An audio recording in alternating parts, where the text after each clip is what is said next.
Corporate స్థాయి నుంచి కేంద్ర మంత్రికి ఎదిగిండనేటువంటి ఒక సహచరుడిగా మిత్రుడిగా సంతోషంగా ఉండవచ్చు. కానీ ఇలా తనకు సంబంధించిన ఒక కుటుంబపరమైన ఆరోపణ వచ్చినప్పుడు కేంద్ర హోంశాఖ సహాయ మంత్రిగా నేరుగా వారే నిష్పక్షపాత విచారణకు ఆదేశించాల్సిన అవసరం ఉంది.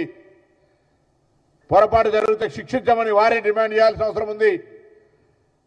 కాంగ్రెస్ పార్టీకి కక్షపూరితంగా వివరించి ఎవరి మీద ఉద్దేశపూర్వకంగా వేధించాలనే ఆలోచనలేమో సాక్షాత్తు పిటిషనర్ ఆత్మహత్య ప్రయత్నం చేసిందని పిటిషన్ ఇచ్చి ఇంత జరిగిన తర్వాత కూడా మీరు ఇంకా దానికి సంబంధించి సంజాయించుకునే ప్రయత్నం జరిగితే ప్రజలు గమనిస్తారు. ఇవాళ కూడా నేను ఒకటే మాట కోరుతా ఉన్నా,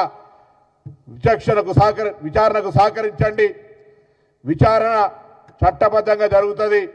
కేంద్ర మంత్రి హోదాలో దాని మీద ఒత్తిడి తెచ్చే ప్రయత్నం చేస్తే ఎవరిని కూడా ఉపేక్షించేది ఉండదు.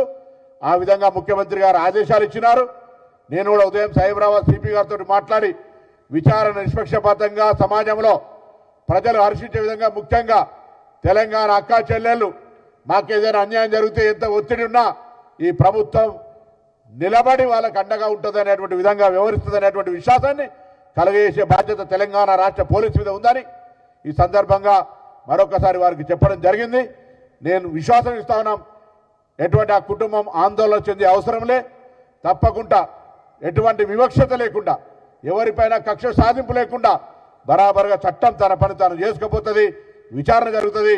ఇందులో మా కొంత కుల సంఘానికి సంబంధించిన ప్రతినిధులు ఏదో ప్రభుత్వాన్ని కొంత వ్యక్తులను బదనాం చేసే ప్రయత్నం చేస్తారు. వీళ్ళు ఎవరు కూడా కులాల ప్రస్తావన, బీసీలు, ఎస్సీ, ఎస్టీల ప్రస్తావన లేదు.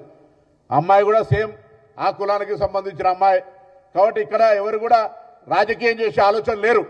అయితే పెద్ద మనుషులు, కుల పెద్ద మనుషులుగా ఇష్యూను పంచాయతీ చేసి పెళ్లి చేస్తారా, పంచాయతీ చేస్తారా?